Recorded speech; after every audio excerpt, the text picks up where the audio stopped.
Good afternoon. Earlier today, I presented the budget to the House of Commons, and I'm speaking to you now, directly, to explain what this budget means for our economy and for you at home. I want to be honest with you about the problems we face and our plan to fix them. This time last year, we all began a collective national effort to constrain coronavirus, shield the vulnerable, and protect jobs and businesses. Since then, the government has announced more than £280 billion to protect people's lives and livelihoods. Our plan is working. The Independent Office for Budget Responsibility has today shown that because of interventions like the furlough, the economy is now expected to recover more quickly and fewer jobs will be lost. But we still face significant challenges. People are being told to stay at home. Businesses are still closed. It's going to take us a long time to fully recover from the damage coronavirus has done to our economy. Today's budget is a three-part plan to protect the jobs and livelihoods of the British people. The first part is this: we're going to keep economic support in place until well past the point that we exit lockdown. The furlough scheme, support for the self-employed, business grants, business rates holidays, tax cuts, and the temporary universal credit uplift have all been extended and generously. Taken together, this year and next, we're spending £407 billion to support people and businesses through coronavirus. I said, whatever it takes, and that means for however long it takes. But that unprecedented level of support, combined with the damage coronavirus has done, places huge strain on our public finances. Simply put, we have to get borrowing and debt back under control. So the second part of today's budget begins fixing that. Now, some people think we should ignore this problem, or worse, there are some who think there is no problem at all. But I think that's wrong. If we don't act once the economy has recovered to control our borrowing, we won't be able to fund the stronger public services people want to see. And when the next crisis comes along, we won't be able to respond with the boldness we have this time. So I want to be honest with you now, today, about how we'll begin fixing the public finances. The choice I've made is as much as I can to protect working people, small businesses, and public services. And so, while I have chosen to freeze personal tax thresholds, some of the most generous in the world, I am not going to increase the rates of income tax, national insurance, or VAT. And I am not going to find the money that we need by taking it from public services like schools or the NHS. Freezing tax thresholds is fair, asking more of those on higher incomes. And we're going to ask large businesses who have made a profit to contribute as well. 2 years from now, well past our recovery, in 2023, corporation tax on company profits will increase to 25%. The United Kingdom will still have a lower corporate tax rate than the United States, Japan, Canada, France, Italy, and Germany. And we're protecting small businesses by keeping their corporation tax at the current rate of 19%. This means 7 in 10 businesses will see no tax increase at all. Only the largest, most successful companies will pay the new higher rate, and they can now plan with certainty. I know the British people don't like tax rises, nor do I. But I also know they dislike dishonesty even more. That's why I've been honest with you about the problem we have and our plan to fix it. So right now, we're going long, extending our support for people and businesses well beyond the end of lockdown. And while it is important to control borrowing and debt, those measures only take effect after the economy has recovered. But today's budget is not just about fixing problems. Today's budget is also about laying the foundations of our future economy. We're building our future economy by doing things that haven't been done before and doing them for everyone, everywhere. Our success with the vaccine has shown us this country can be a scientific superpower, leading the world through the coming technological and scientific revolutions, towards a future where growth and jobs go hand in hand with tackling climate change, where we are known around the world as the best place to invest and do business, and where we redraw the economic map with decent jobs in every corner of our country. To do that, this budget is helping people develop new skills, start an apprenticeship, and get better paid jobs. This budget is helping small business owners get the training, skills, and technology they need to compete with bigger firms and become the high-growth companies of the future. And this budget is bringing prosperity to the whole United Kingdom, with new free ports around the country and the largest pro-investment tax cut in modern British history, making the time to invest right now and the place to invest right here. So that is our budget, our plan, our numbers. But the number that in so many ways defines the last 12 months is not included in today's budget document. I want to finish my remarks by acknowledging all those who have lost their lives to coronavirus. To the family and friends left behind, your loss, felt most acutely in the quietest of moments, must be overwhelming. But I promise you, we will meet this moment with the passion and energy it demands, and we will build a fairer and more just country in their memory. Our recovery begins today. Thank you. I think we have some questions from both public and journalists, so maybe we could turn to the first question.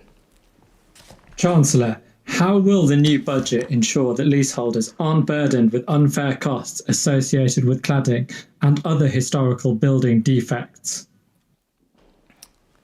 Ravi, hi, thank you for your question. Now, with regard to, I wonder if you're particularly impacted by this, in which case, if you are, I'm sorry, because I know this has been enormously frustrating and worrying for people. And what we did is take action a little while ago and made some announcements to help people who are dealing with unsafe cladding in their buildings. I became Chancellor a year ago. In the first budget last year, I announced an extra £1 billion. And a few weeks ago, the government announced an additional £3.5 billion, bringing the total that we will spend to £5 billion to help remediate unsafe cladding from buildings over 18 metres, which are the most unsafe. And that work is already underway, and we're getting on with that at pace.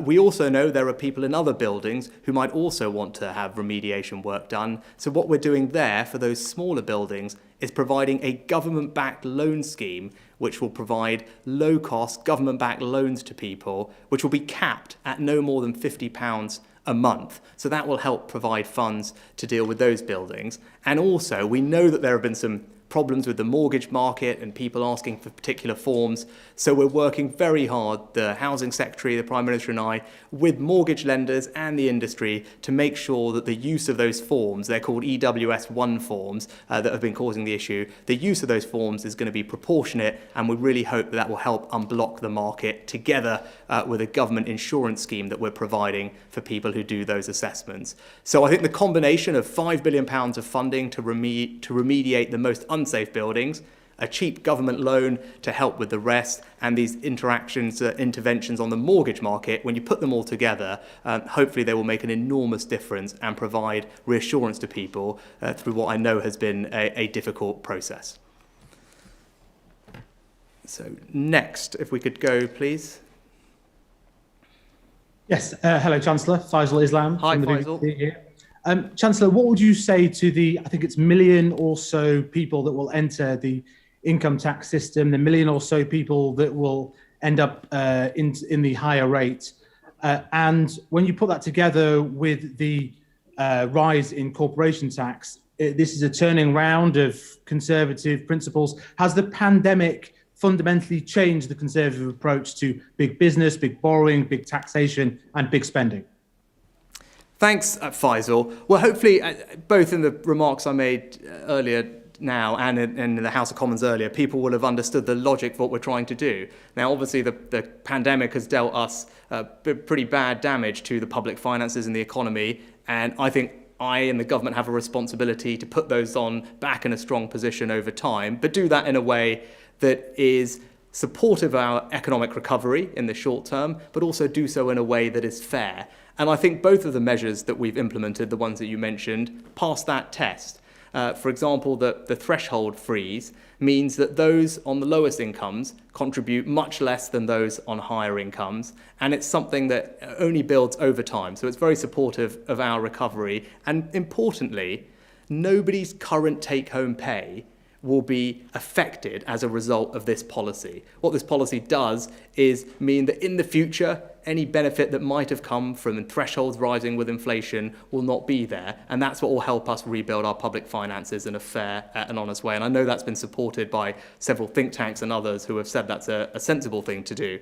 And with regard to corporation tax, we remain a party that believes, and a government that believes in supporting business, and which is why our corporation tax, even after this change, will still be the lowest out of the G7 large economies that we compete with. So I think that's something that we will be proud to do and make sure that we support business in that way. But also, crucially, we will be exempting the vast majority of businesses, our small and medium-sized businesses, from that increase, because we want those with the biggest shoulders, just the largest, most profitable companies, to make the contribution in 2 years' time. And also, there are lots of other things in today's budget which are supportive of business, whether that's short-term support with business rates, holidays, VAT cuts, cash grants, but also new help to grow management and digital incentives, because we want to help small and medium-sized businesses get the management training they need and help them get the digital technology they need to compete in the future economy. So that, to me, when you put it all together, are the actions of a government that firmly believes in supporting business, both in the short term, but also in the long term. And the last thing I'd say, because I think it's also important, we really want businesses to invest. Well, we know that investment can help drive our recovery, and today I announced something called the super deduction, which is a tax cut for business investment, the likes of which we haven't ever seen before in this country, and that will really support businesses to invest now over the next 2 years to help drive our recovery, and I think it will make a huge difference. Next, are we going to Joel? Hello there, Chancellor. Can you hear me okay? I can, Joel. Fire away. Wonderful. I want to pick up on corporation tax. The corporation tax increase is enormous. It's a 6-point jump overnight in 2 years' time. The Confederation of British Industry describes it as a worrying signal. This does feel like a gamble, doesn't it? Especially now Brexit is done. You say you want more businesses to invest in the UK. Is there a danger that this will achieve the opposite? Well, Joel, I think that the CBI also said lots of other positive comments about the budget today, which people can read. But you talk about the corporation tax rate again, and you talk about international competitiveness and the signal it sends. We will still have a lower corporation tax rate than any of our major G7 competitors. So America, Canada, France, Germany, Italy, for example. And so I think that puts us in very good stead internationally. And if you broaden that group of large economies out to another group called the G20, with the 20 largest economies in the world, we would still have the 5th lowest rate in that group. So I think on any measure, it's still an internationally competitive rate that signals that Britain is open for business and supportive of business. And as I was saying to Faisal, the super deduction, the tax cut for business that we've put in place over the next 2 years to support the recovery, to drive up business investment in new factories, new machines across the country, that's an enormous tax cut for business. I think it's the biggest business tax cut that I think we've ever seen in British history as far as we can calculate. But I think that shows we're on the side of business and we know they can help play their part in the recovery. But I also think it's reasonable, given the amount of support that we've given business, given the crisis we face with our public finances, that it's reasonable to ask those largest, most successful companies in 2 years' time to contribute something back to help us rebuild. I think that's a reasonable and fair approach that will support us in the long term, but it's reasonable in the long term as well. I think next, are we going to Ed? Yes, hello. Hi, Chancellor. Ed Conway from Sky News. Can you hear me? I can. Behind me, we've got a chart that we've been looking at a lot today at Sky News, showing you tax as a percentage of GDP, basically the tax burden in the UK. And I suppose my question is, looking at this chart and looking at how high the tax burden is getting towards the end of the forecast horizon, are you concerned about being the Chancellor with the highest tax burden of any chancellor going all the way back to the 1960s and Roy Jenkins? Does that concern you at all? Well, Ed, I guess what your chart doesn't show is all the other chancellors, if any of them have had pandemics to deal with. We haven't had a pandemic like this in over 100 years. And so I think that's why we're having this conversation. That's the problem that we're grappling with. And unsurprisingly, when you've had a shock like that, and then when you've had a response in the likes of which we've done. I don't think any of those other chancellors probably have ever had to do as much fiscal support for the country as I have had to. I think it's reasonable to expect that what we have to do in response to all of those things is going to be a bit different to what's happened in the past. But what I would say is, what are we doing? What are we doing with those taxes? What we're doing is funding strong public services. People elected us because we told them we were the party of public services. We were going to invest in the NHS, in schools, and we were also going to invest in projects across the country to level up opportunity. That's what we want to get on and deliver during this Parliament. And we also want to be responsible with the public finances for the reasons I set out. And it's because of those reasons that I've taken the 2 decisions I've made today. And I do believe they are the right decisions for the country and for the economy. Next, we're going to Helia. Okay, that's it. Good afternoon, Chancellor. The OBR points out that in your calculations, there's no provision for virus-related costs beyond next year, despite the fact that the government acknowledges that there will be an annual vaccination programme, there'll be further costs associated with test and trace, as well as, of course, the NHS increased cost because of cancelled operations and procedures. You've made a lot today about wanting to be honest with people. Do you think is it your honest judgment today that the pandemic will cost nothing from next year? Well, Helia, on public spending, you're right to differentiate between the general plans we have, which I can go through in a second, and then also the plans for coronavirus. And it's right to think about those things differently. Now, obviously, at this moment, we don't know exactly the future path of what's going to happen. But what we do know is that this year, there's an enormous amount of call for extra funding for coronavirus, which is why today I announced £1.6 billion of extra funding, for example, for the vaccination programme to make sure that we can get that all the resources it needs to happen as quickly as possible possible, provide for potential booster shots, but also to improve our preparedness for future pandemics. So some of the things we're doing is to build that capacity to react quickly in the future. So I don't have a crystal ball about next year, but we are thinking about the next 12 months and what's required. You talked about NHS backlog. At the spending review in November, we announced billions of pounds of extra funding for the NHS, both for diagnostic equipment to upgrade some of the older diagnostic equipment and to provide more ability for the NHS to do elective surgery this year to start catching up on some of the backlog that we know exists. But to your broader question about public services and public spending, the numbers that are set out today show that there will be strong growth, strong investment in public services, not just over these 2 years, but for the remainder of the Parliament as well. And then next, I think Catherine Sampson. Yes, thank you, Chancellor. Just your reaction, please, to 2 points. First of all, Scotland's Finance Secretary claims you've not matched her ambition for supporting economic recovery and jobs, and she's especially disappointed you didn't make that uplift to universal credit permanent. Just your reaction to that. And secondly, your business minister suggested in an interview yesterday, when it came to an independence referendum, it was up to the Scottish people to decide when and whether they want one. Do you agree with him? And is the Treasury planning some change of strategy here?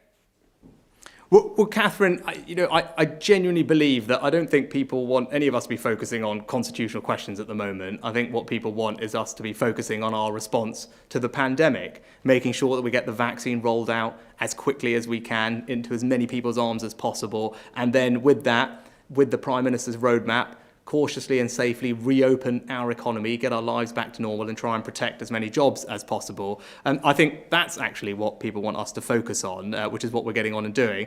With regard to the universal credit uplift, I announced today that we are extending that for 6 months. This was something that we put in place temporarily at the beginning of the pandemic when we were in lockdown.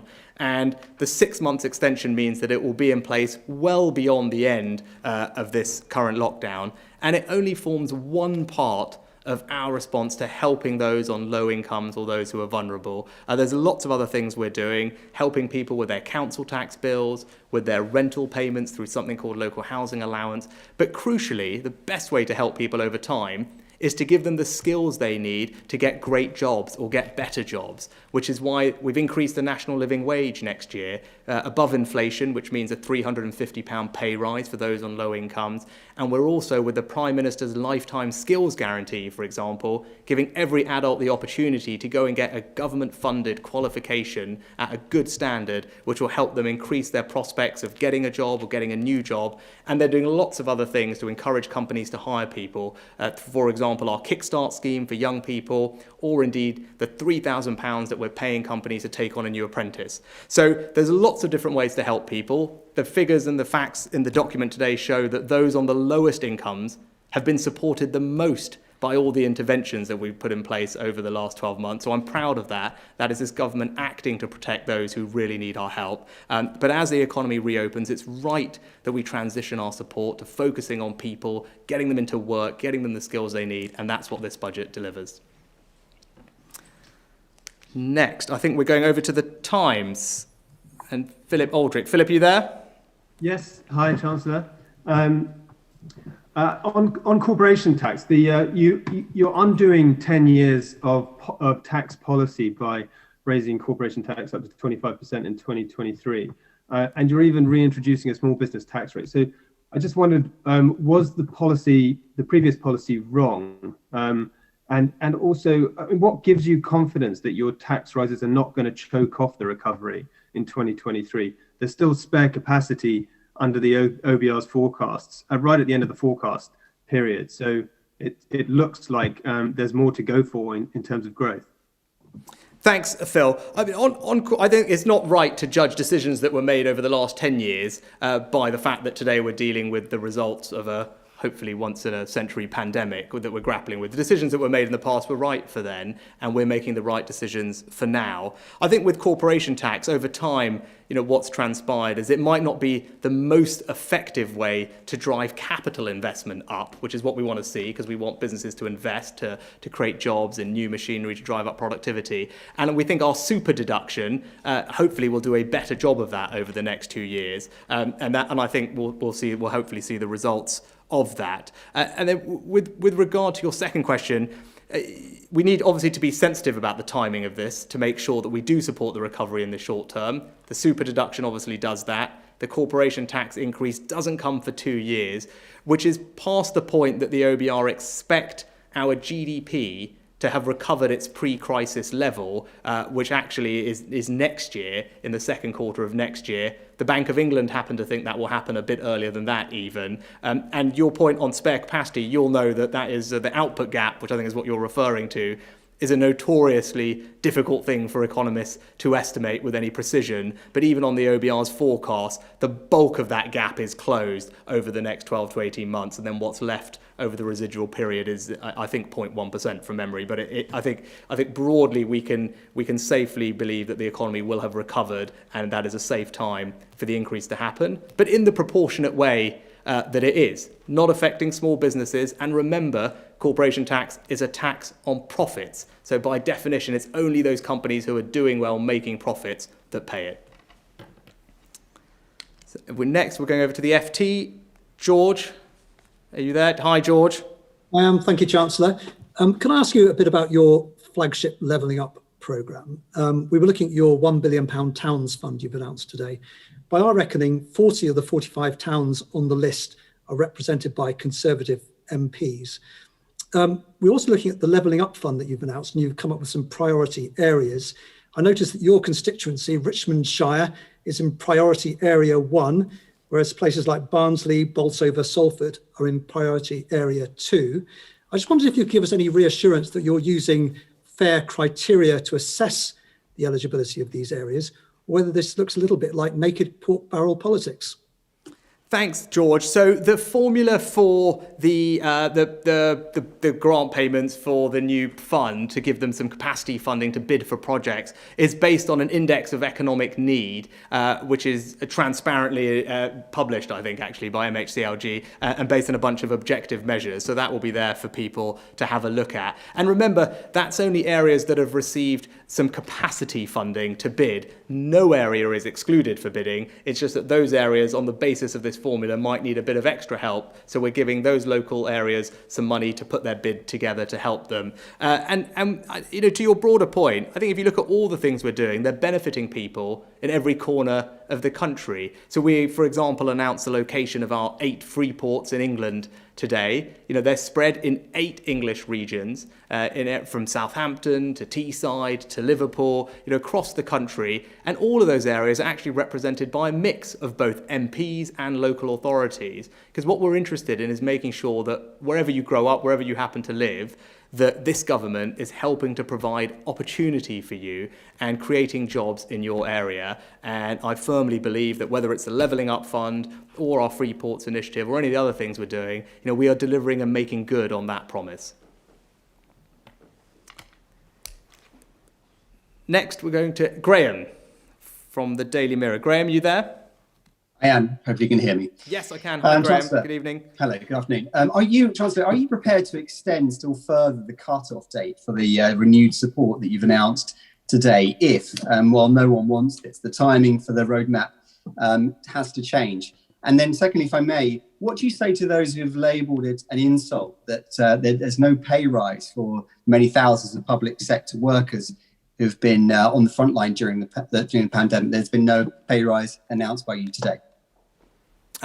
Graham, to your first point, what we've done very deliberately is extend all of our support well beyond the end of the roadmap, which, the Prime Minister set out some dates in April, March, April, May, and then finally June. For example, look at furlough, which is being extended all the way to September, in line with many other things. The reason we've taken that approach is, as I said in the House of Commons today, is because we want to make sure that we've made allowance for even the most cautious possible interpretation of the roadmap or what might happen. So we've done that in advance to provide people with that certainty up front. So I think we're well protected on that, and that I think has been met broadly well today by stakeholders. To your second point on public sector pay, this was something that I addressed in the spending review back in November when we talked about pay for the next year. And back then what I said, which I'm happy to go over now, is when I was looking at all the numbers, what we saw was in the private sector, wages were falling, people were having their hours cut, many of them were furloughed, and sadly, almost 750,000 people in the private sector had lost their jobs. And almost none of those things had happened in the public sector. So given that, and given the obviously very difficult fiscal situation that we face, that we've been talking about, I thought for reasons of fairness and also to try and protect those public sector jobs, it was reasonable to take a more targeted approach to public sector pay for this next year. So what does that mean? That means those who work in the NHS, 1 million people, it's about a quarter of all people in the public sector, they will receive a pay rise next year, and we're all very grateful to them for the fantastic work that they are doing under difficult conditions. But for everyone else, there will be a pause on pay increases this year. But that doesn't mean nothing. It means if your pay would normally have progression built into it, as many contracts do, that will still happen, and that's worth about 1%. And then the extra protection we did for those in the public sector was if you earn less than about £24,500 from memory, about the median salary of someone in the UK, your pay will also go up by a fixed £250 or 1%. And if you take all of that together, what that means is a majority of people in the public sector will see their pay increase next year. So for the reasons I've set out, I think that is a fair and proportionate approach to public sector pay in the circumstances that we find ourselves in. And lastly, I think we are going over to Ben from the Daily Telegraph. Good evening, Ben. Can you hear me? Can you hear me, Chancellor? I can now. Fantastic. 2 quick questions. Firstly, can you rule out an increase in the rate of capital gains tax this Parliament?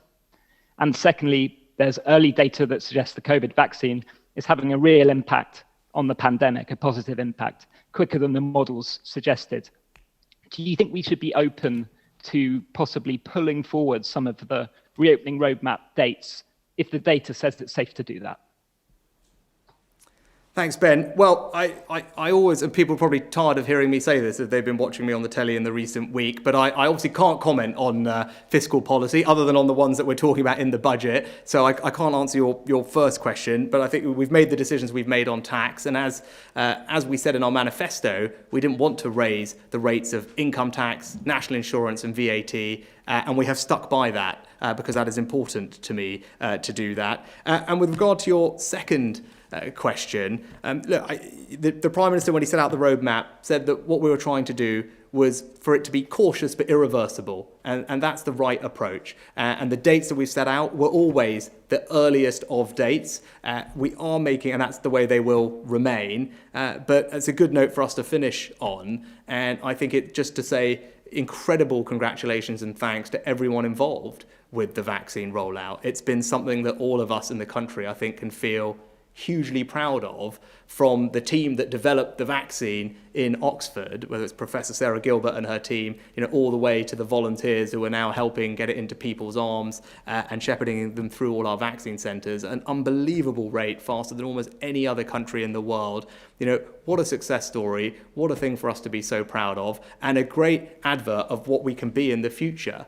We can be, as I talked about in the speech, a scientific superpower where we're developing new medicines, new therapeutics. We can create new companies out of that, create new jobs, and spread that employment around the country and save people's lives in the process. I think it's shown us what we're capable of, a country, and we want to harness that spirit as we look forward and build a brighter future for the country as we emerge from this pandemic. And I'm very confident that today's budget sets us on the road to doing exactly that. Thank you, Ben. And thank you very much, everyone. Good evening.